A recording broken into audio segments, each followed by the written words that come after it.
waiting 3 years.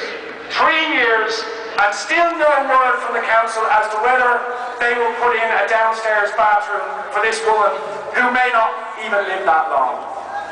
And that takes place at the same time that Johnny Ronan, the developer and owner of Treasury Holdings, whose reckless speculation in property has helped crash this economy, and his business is in Nama, and we are going to bail him and the banks who funded him out to the tune of millions, and he can scoot off in a private jet to Morocco for a luxury holiday.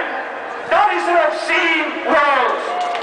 It is an obscene world.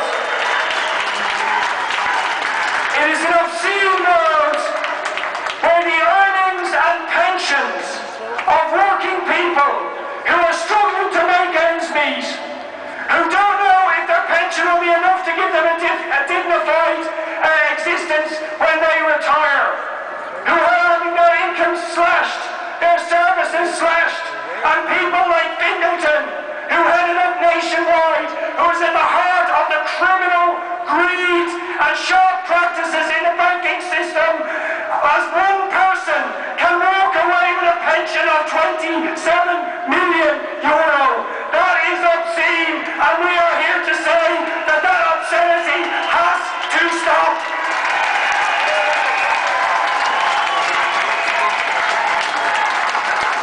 And let me say something very important as well about the events of the last week or so.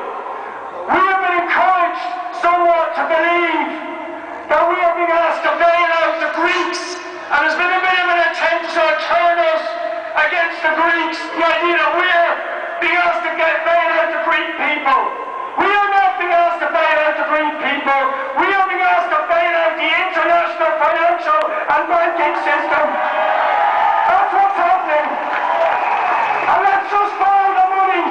Let's just follow the money that's happened this week.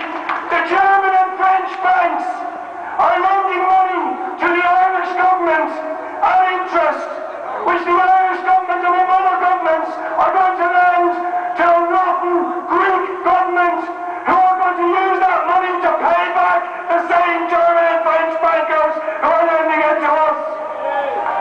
They came all the way round, and we were told that in order for all this to happen, that we workers in Greece, in Ireland, in Germany, and right across Europe have to accept more sacrifice, more contracts, more unemployment to protect their system.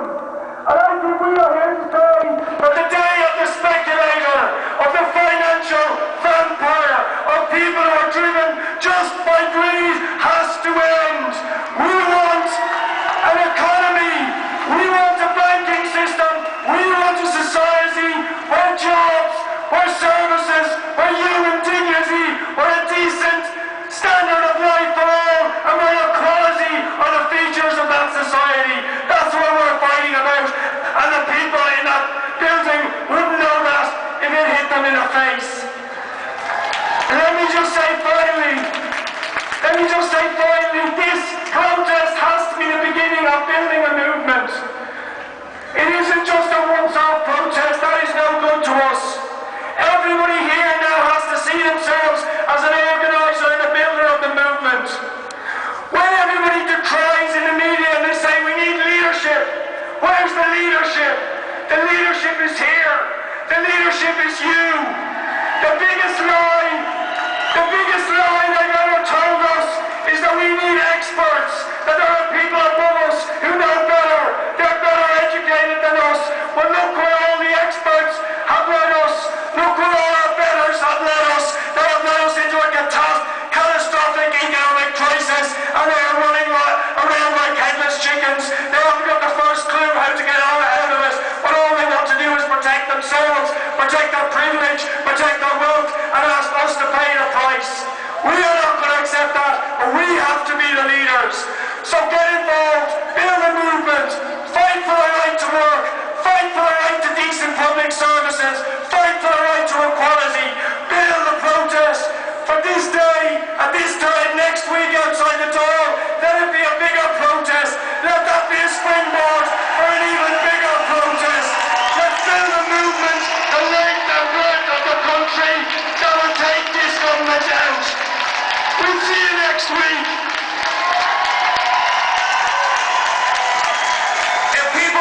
posters and leaflets for the demonstration back here